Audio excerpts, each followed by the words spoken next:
Gotta stay hydrated. um, so I've been wrestling around with a few new interests and intrigues and whatnot, and the thought came across my mind that's kind of in conjunction with a lot of the like podcasts and dang speakers and literature I've been coming across in regards to like life principles, I suppose,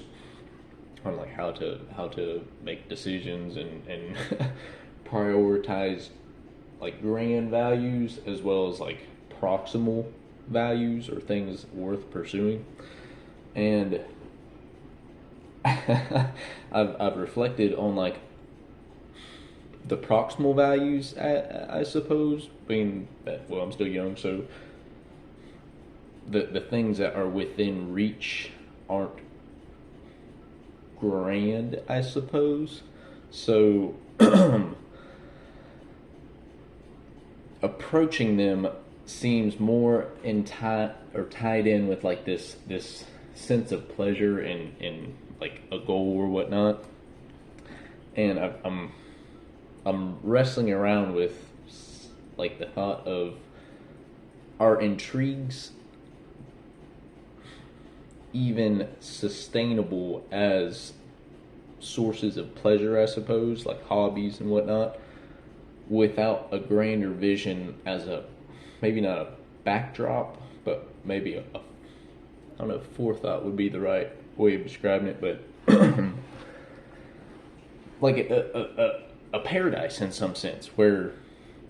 you have a illustration or a vision as to how the decisions you're making close by, the proximal decisions, play out into constructing that paradise for your life down the line, I suppose. And with that, I'm not sure if I mentioned this, but like, is that even the reason for having that grand vision and having those intrigues? Is the reason to fulfill like sensory pleasures, or maybe just like prideful pleasures in regards to like feeling, oh wow, you're capable in regards to the challenges that you seek out. And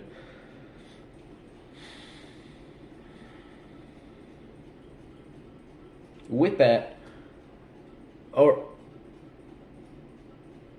are you able to sustain your participation with those, with willing to confront new challenges and activities that form your life, I suppose, and yourself and your abilities? It is that the pleasure, is that the primary enough of a primary drive in order to see out your continued participation with those activities, and or to live out, I suppose, not see out. And if it isn't enough, the pleasure driving that is the thing that provides the willingness to make sacrifices. And in essence, you have to make sacrifices of things of lesser value to attain things of greater value. And you could say that that's in some degree our affiliation with our hobbies and our activities that draw our intrigue or a sense of pleasure in engaging with them.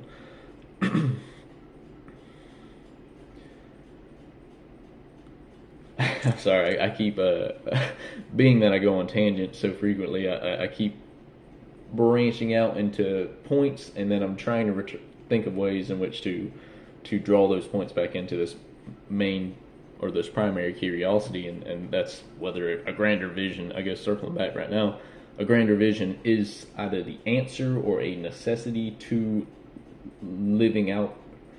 your proximal goals, I suppose, where your proximal goals are like the stepping stones to this grander vision or this form of paradise for your life or environment that seems to suit your well-being to its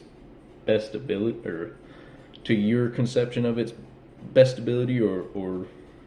your participation with that form of life that provides you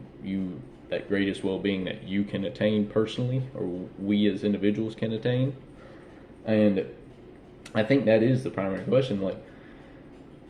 can your short-term goals even be achievable if they're like esteemable goals, I guess you could say, where it's like things that aren't just like, oh, I'm gonna,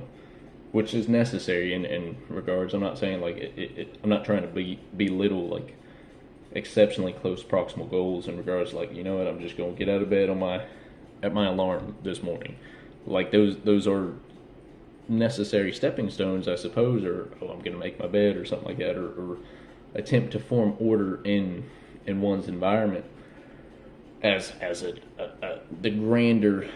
vision of those little goals of like getting up on time and making your bed and cleaning up behind yourself or putting things back where they go, things like that. Like, I guess those are small in nature because they're like they only take fragments of one's effort, whereas which comes with a little bit of sacrifice of like one's time or other things that seem to be more important, where they're like, you know, I don't make, this is just an example, I'm not dogging those who don't make their beds or anything like that, but like that as an example, it takes a moment while you're fatigued and waking up to like draw forth the spirit in a small increment to complete that task and zone in with it. As simple as it is, I mean, it's for some of us, it's not like a primary priority or like a background priority. It's just I'm not sure where to venture off into the the nature of that, but like, I don't mean to laugh about it, like, oh, people who don't make their beds. I'm diving way too deep into this topic. This is like just a little example, but it seems to draw the picture of the point that I'm hoping to I don't know, discover or illustrate in my thoughts at the moment. But enough explaining in regards to that. I suppose like all these little tiny proximal goals end up coming to be into the background or the backdrop of your mental habits, I suppose, as well, which is an element to cultivating oneself in a trajectory of our best well-being, where it's like some things you can put on autopilot in regards to like anxieties and questions about like which priority is worth directing your effort and attention to, and maybe the priority is the pleasure of getting your coffee immediately in the morning, or like or jumping in the shower or something like that, or maybe I'd consider that more like a worthwhile goal right there, not something that's a low seeking goal, I guess, in regards to like getting up out of your bed and jumping, doing your coffee or getting your coffee or whatnot. Which some people, hey, you know, you choose the order of your operations, but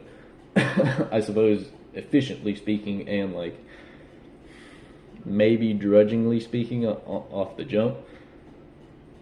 like taking those most opportune moments to complete those worthwhile tasks, and making your bed, getting a shower, hygiene, I guess you could say, like your hygiene tasks are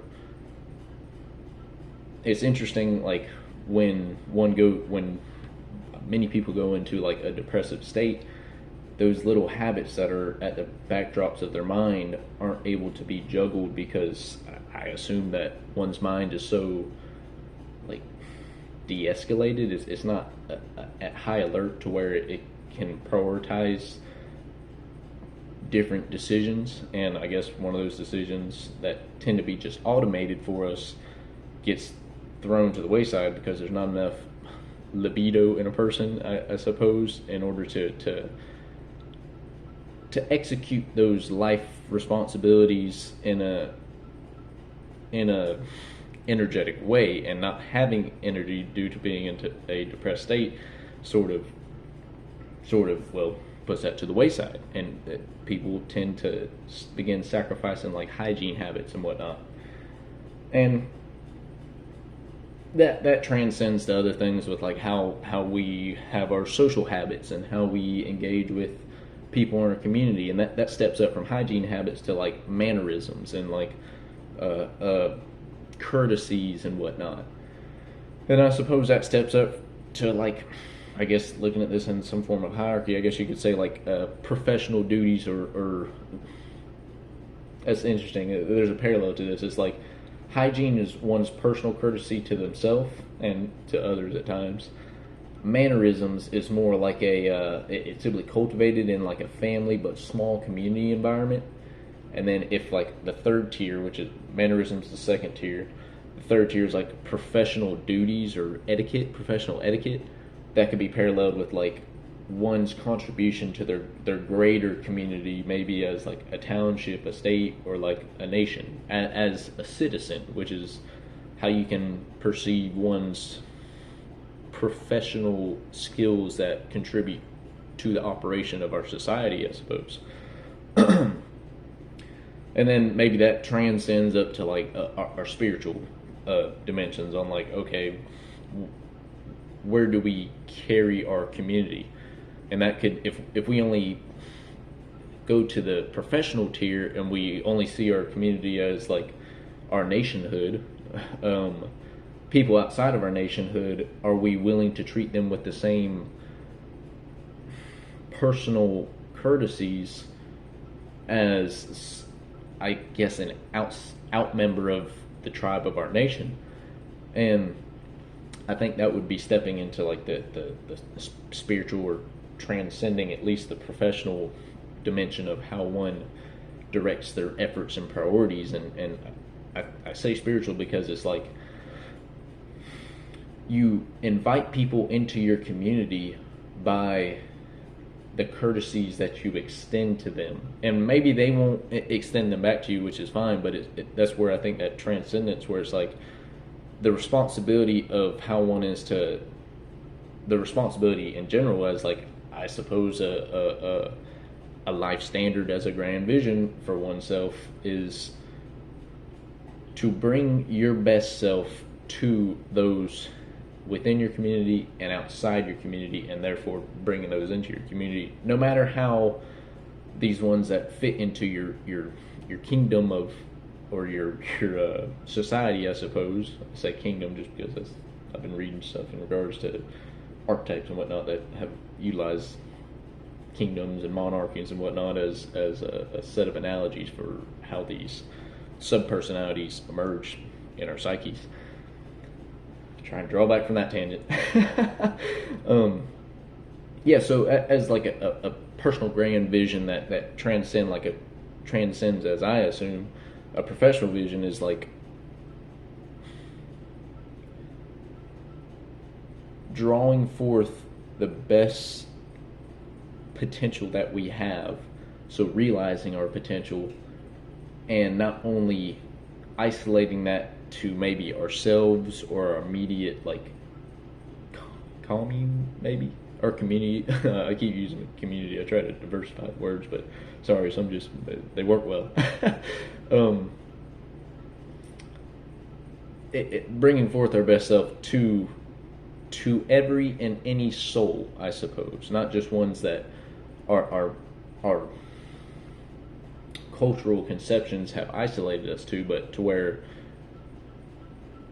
our personal conception, or maybe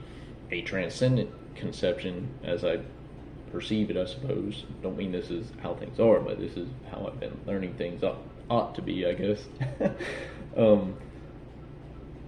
This transcendent self essentially shares that with other souls as a whole, other people generally, and it depends on where your